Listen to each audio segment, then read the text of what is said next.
Steven Spielberg's The Post is one of those movies that I admire more than I necessarily enjoy. It is well made, well acted, and it asks some genuinely important questions, especially if you care about journalism, ethics, government power, and the role of press in a free society. As someone majoring in communications right now and taking courses that deal with ethics, this story actually resonated with me in a pretty specific way. Because at its core, this is not just a historical drama about newspapers in the 70s. It is really a movie about responsibility, who has it, who abuses it, and what happens when truth becomes inconvenient to the people in power. The basic premise is centered around the Washington Post and the publication of the Pentagon Papers, which exposed government deception surrounding the Vietnam War. And what makes the movie interesting is that it does not present this as some simple, easy good versus evil story. Instead, it forces you to sit with a lot of uncomfortable questions. Is it legal for the federal government to try to stop the press from publishing classified information? Is it ethical for newspapers to reveal government secrets if those secrets affect national security? On the other hand, do American citizens have the right to know when their own government has been lying to them? And if the government is breaking the law, or at least betraying the public trust, does the press then have a duty to expose it? That is what makes this film work best for me. It is less about action, suspense, or entertainment in the traditional sense, and more about the debate itself. This is a movie built around conversations, moral dilemmas, phone calls, meetings, printing presses, legal risks, and people having to decide what they're willing to stand for. It is basically a drama about whether truth should be protected or suppressed, and whether freedom of speech and freedom of the press actually mean anything when those freedoms become inconvenient. And that is where the movie really connected with me. In communications and ethics classes, you end up talking a lot about where the rights begin and where they stop. Freedom of speech sounds wonderful in theory, but what happens when speech causes harm? Freedom of the press sounds essential, but what happens when what is being published is sensitive, classified, or dangerous? Where is the line between the public good and public curiosity? Where is the line between protecting the country and protecting corruption? The Post lives in that gray area. It does not ask simple questions, it asks complex questions. The movie also raises another major issue. And that is whether the Vietnam War itself was justified, or whether the public was being dragged through years of suffering based on lies, half-truths, and political self-preservation. That gives the film a lot of weight. This is not just some abstract argument about newspapers. Real people were dying, while leaders apparently knew far more than they were admitting. That makes the publication of the Pentagon Papers feel less like a rebellious press stunt and more like a moral reckoning. Now, in terms of performances, Meryl Streep and Tom Hanks are both very solid. Meryl Streep especially has the harder role because her character is not just dealing with the journalistic side of the story. She's navigating the male-dominated environment, corporate pressure, political pressure, social pressure, and personal uncertainty.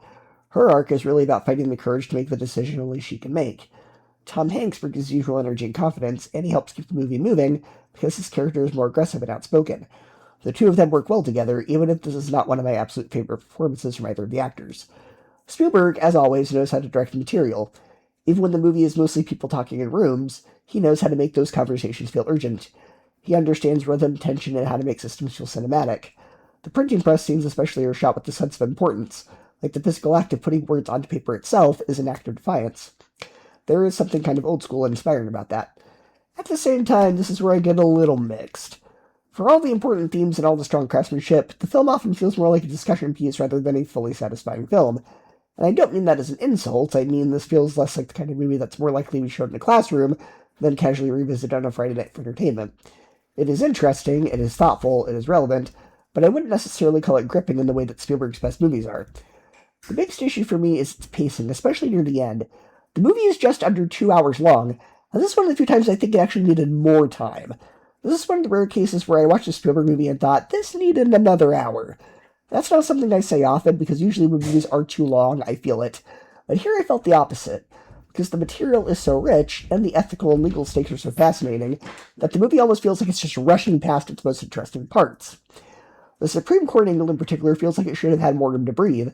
Once the film gets to that stage in the third act, it feels like we're approaching the point where the story should deepen even more, and instead it just starts hurrying towards the finish line.